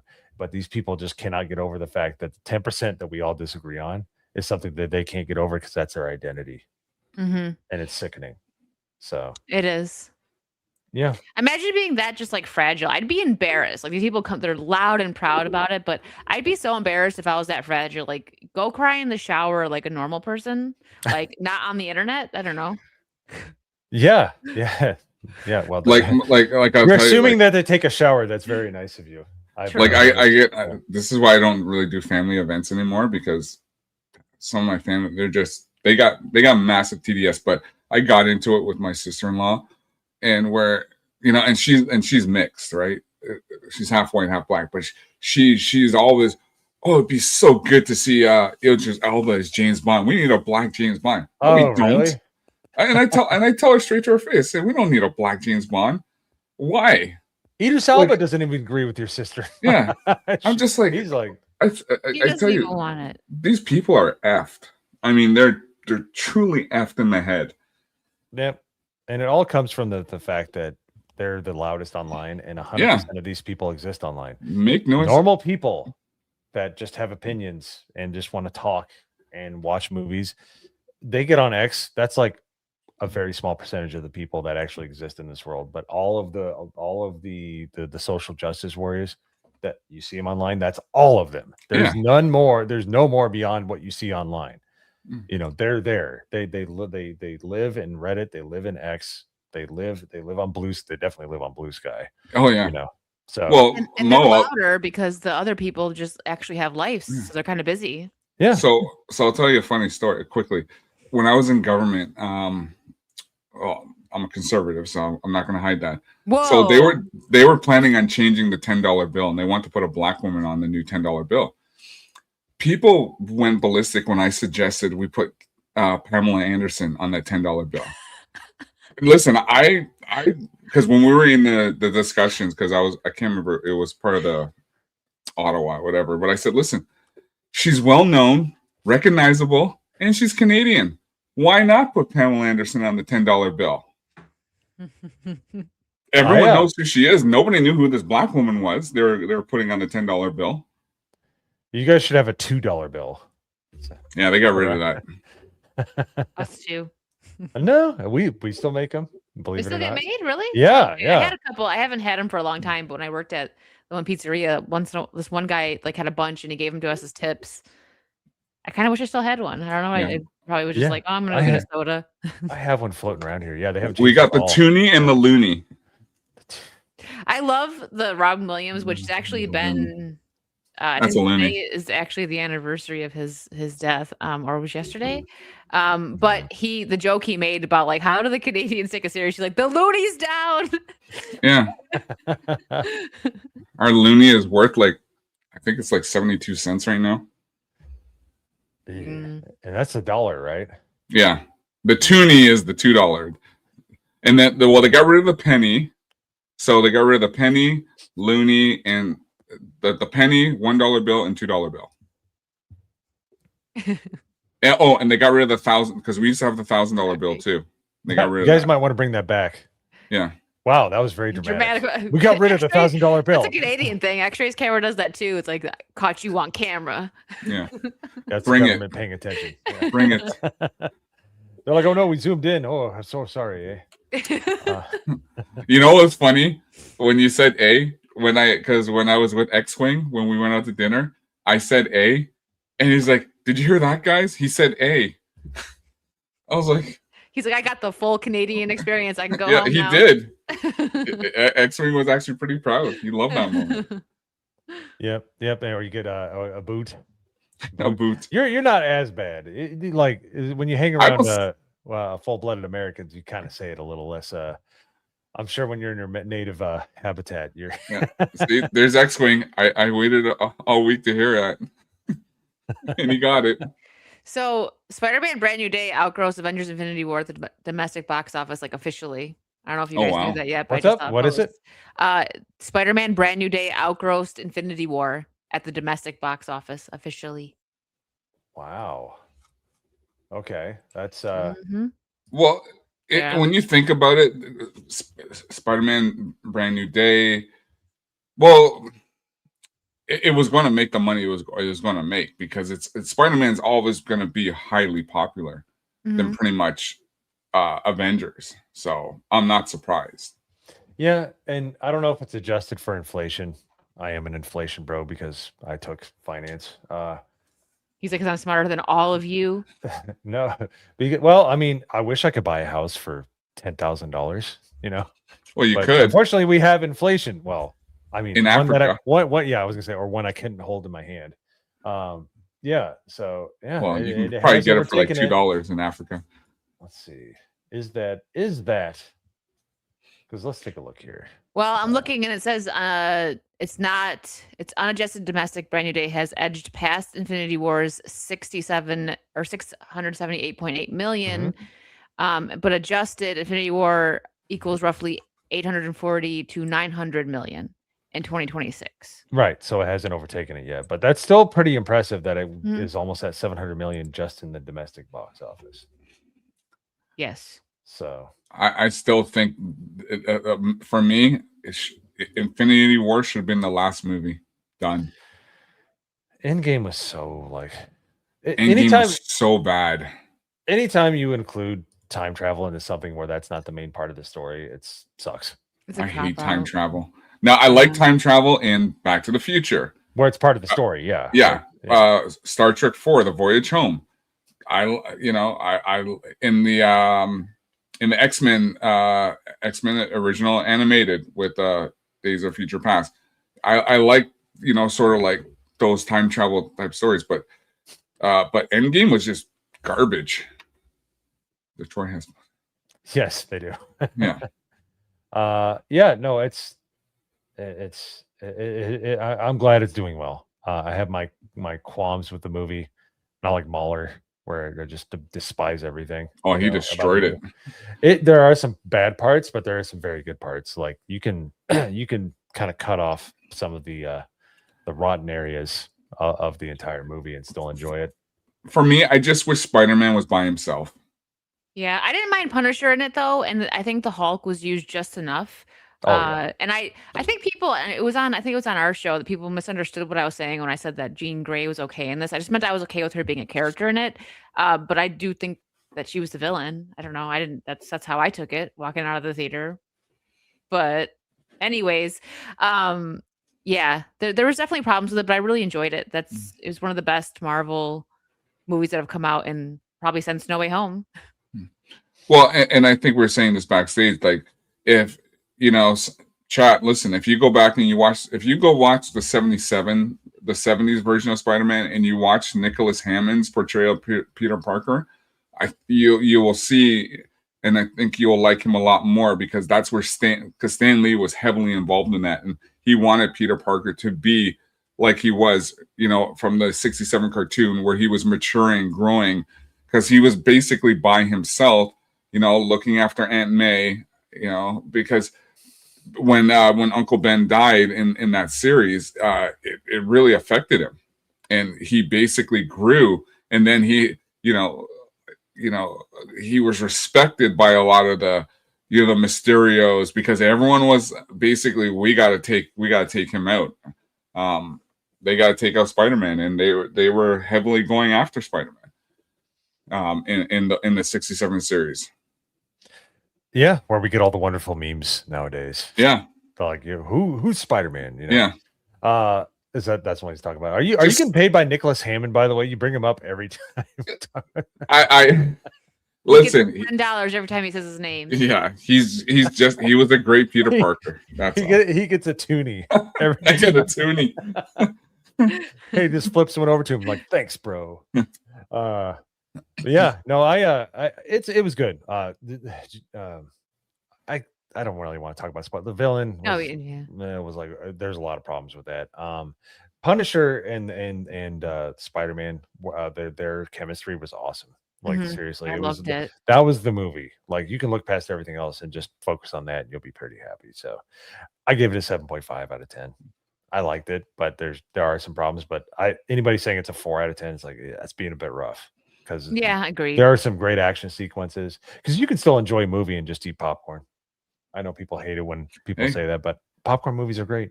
Gets you out of reality for a little while and lets you enjoy yourself. I did that for Masters of the Universe.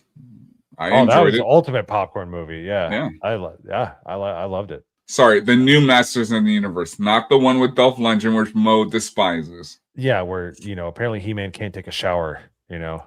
He can fight off everything except for bad hygiene. So, and Gwildor, I would have loved to see him get shish kebabbed in the new movie. That would have made me so happy. I would have given it a 10 out of 10. Yeah, no, I'm with you on that. X-Wing, a World War II flick would be awesome. I'm Dude, I need to watch the first Avenger again, Captain America. That is probably one of my favorite superhero movies Yeah. of all time. That is a great So movie. freaking good. Well, X-Wing, you are getting a Modern Warfare movie. Woohoo! Is it gonna have Seth Woohoo. Rogen in it? You know, Oh my gosh. Beavis and Butthead and Cheech and Chong and jeez. Talk about bad crossovers. I'll take the Marvel versus I'll take Marvel and Star Wars any day compared to what Call of Duty's doing. Oh, yep, there you go. Master of the Universe. I think that one's gonna sell out pretty quick. Yeah. So- Wasn't it like number 1 on Amazon? On the Oh streaming? yeah, like pre-orders.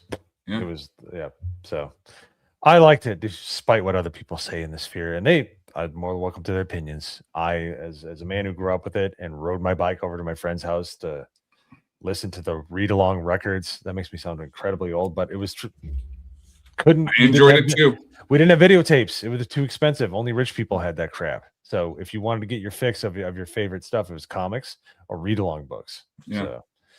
So there you go. But yeah, no, that's good that that Brand New Day is doing well, because it doesn't really have any bad messaging in it, honestly. I don't think. I think that the villain is a bit she could face a few more consequences for what she's done. But Yes. aside from that, yes, that's kind of bad. But by and large, most people aren't going to catch any of that, and it's going to be just good stuff, you know. Mhm. Yep. Agreed. And, yep. So, all right. Well, let's see what else we got here. We're about done for the day. Thank you guys for being here. We got some more super chats. Let's see what we got. We got Sparkly Tracy with 2 jewels. Sparkles.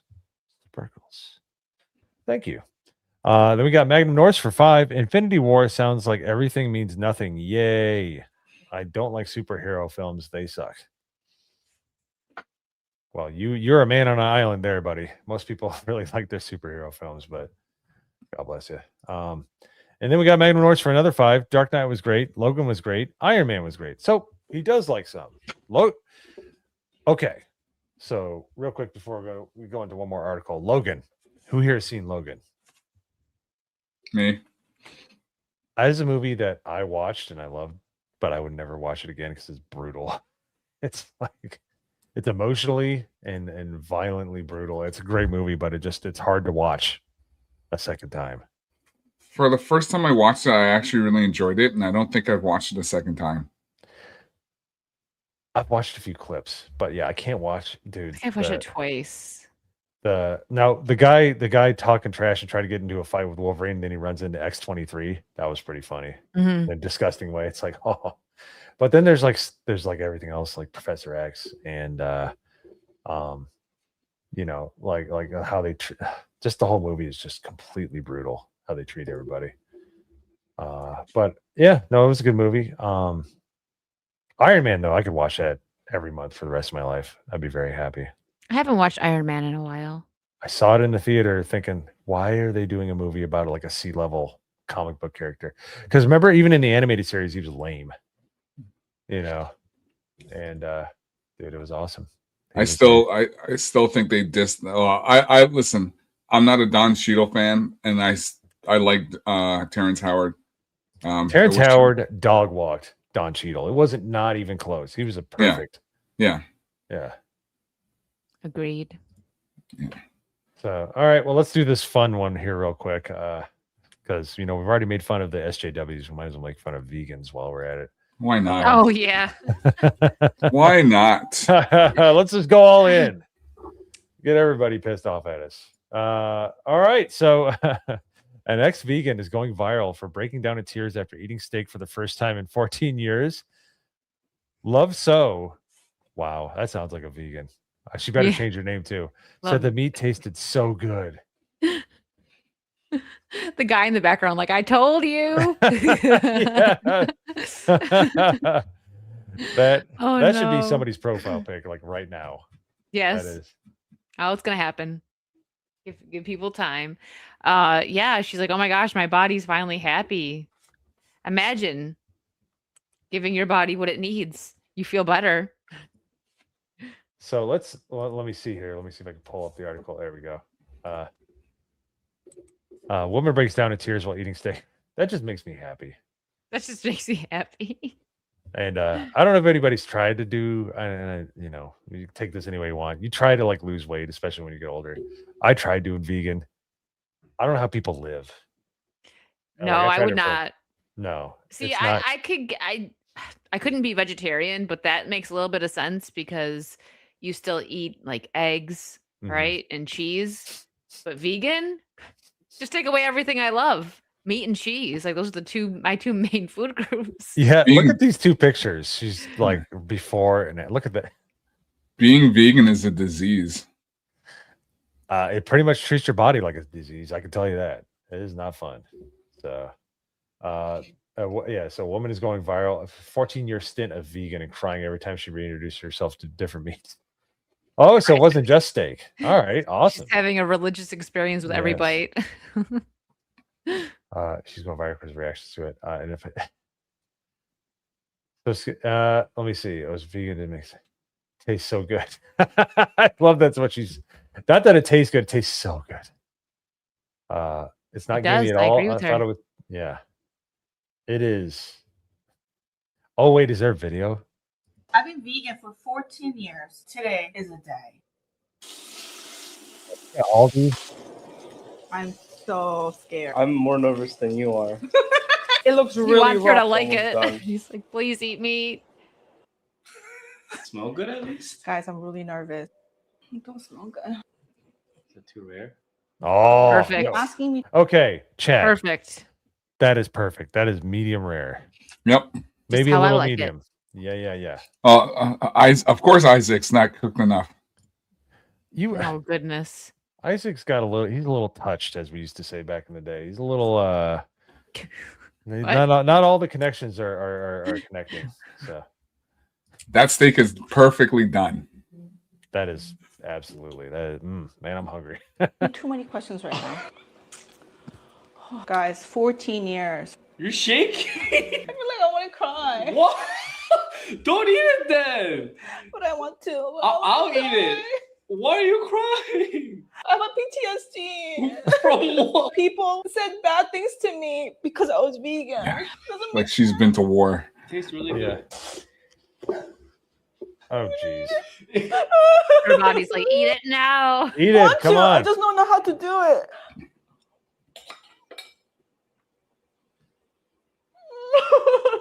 Oh, there you go. That's the correct. Are you okay? It tastes so good. Really? Oh my goodness. So it's funny. Jay. The other day, when was it? Monday. I took X-Ray Girl and Kara to a place called Jumbo Lobster and Steak. Oh. They were shocked because we had some really nice ribeye and it was perfectly cooked. We had a lobster tower. We had So good. garlic ribs. Mm, They couldn't believe how good the food was. It was sounds so good. delicious. Yeah. I can just picture X-Wing like cooking over the grill, taking a bite, crying, taking a sip of his beer, like this is so beautiful. Oh, listen. And he When takes his X-Wing- mustache and dashes his eyes. Yeah. and puts- Even when X-Wing was here, I took him to a nice steakhouse and he was happy. He was happy. Yes. You gotta have steak. Steak is the best. I want steak and potatoes now. I Sounds do good. too. Yeah. I don't even do the potatoes. I just want the steak. Dude, potatoes. Well, obviously, my opinion would be that potatoes are necessary, but like some Yukon Gold potatoes, just kind of lightly cooked. I mean, yes, sir. Meat and potatoes. That's besides like Italian dishes. That's like my other top one. Meat and potatoes. Give me. I took Bruce to Chop Steakhouse, not McDonald's. We went to Chop Steakhouse pretty much every night. We had a great time. Yeah. Well, I think we're Steak. all getting hungry at the moment. So I believe, let's see if we got any more super chats here. Nope, we are all caught up. Thank you guys for all the support today. And thank you for the 80 plus people that we had in the chat most of the stream. Jay will be returning from California tomorrow. And hopefully we'll stop taking those kind of pictures with Beardo because, bruh, what are we doing? Have you guys seen some of the pictures? Yes, Yeah. I have. What? They're just bros being bros. It's just bros being bros. So, but Yeah, it was funny because X-Ray Grown and Kara, they want to come to my office to see the Ryan poster. You know, the one in the Pharaoh hat.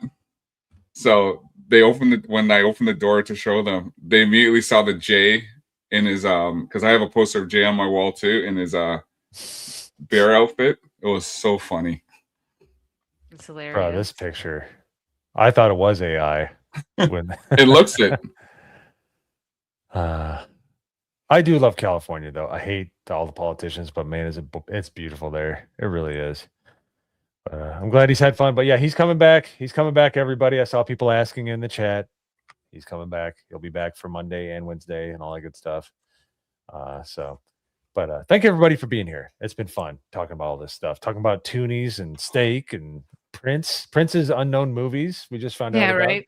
the things that you learn in the Midday Mixer. So yes. Anywho, let's see what we got coming up. Wicked, what do you got coming up? I'll be on the Vera's channel tonight for the Vera and Virtue show. And then tomorrow, my bi-weekly Wicked at Night show will be at 8 p.m. Eastern. All right. Awesome. Yeah. And Cole Hauser, what do you got coming up? Well, tomorrow we're doing a Phantom Menace watch party. Because it's part of our what? Why would you do that? Anyways, go ahead. Listen, there's nothing wrong with the prequels. Prequels are great, especially the Duel of Fates. So we're doing that, and then I've been playing a lot of Galactic Contention. Love that game. Yeah. I can't. He controls he controls the set. Not happening. Yeah, and just playing some Galactic Contention. Hopefully, we'll be back on some Modern Warfare. Hoping you're gonna jump back on that. We might do that tomorrow night. So that's about it. I won't be on Geeks and Gamers Play tonight because they're playing Mario Kart and I don't have a Switch. So there you go. You get spared. So yeah, I get spared. Well, I'm Mose Boney. I have Leighton Gay with the GCA here at around 8:30 Eastern. We're gonna have Horny Alpha on. Just gonna have some fun hanging out with my friends. So give us a look on that channel. We're trying to get to 1,400 subscribers or higher. So just kind of stop on over. I might be playing some games this weekend once Jay returns. We'll see. And so I need to get back on the Modern Warfare. I got my PS3 right here, courtesy of Stephen Brown. He's awesome, and I got to see him in Vegas. So God bless you, sir. It was awesome seeing everybody else. And we got Wasp stopping in real quick. Remember, for 2 months. Mo is my friend. Be nice to him. This is my happy place. I actually kind of get treated somewhat well. No, I'm just kidding. No, thank you, Wasp, for dropping in here. And thank you guys for being here today. Hey, I treat you well. I bring you potato chips. Yeah, you do. Just fatten me up. Keep me nice and happy. So, all right, guys. Well, thank you guys for being here. We will see you next week. And have a good one. Bye. Bye. Take care. Bye-bye.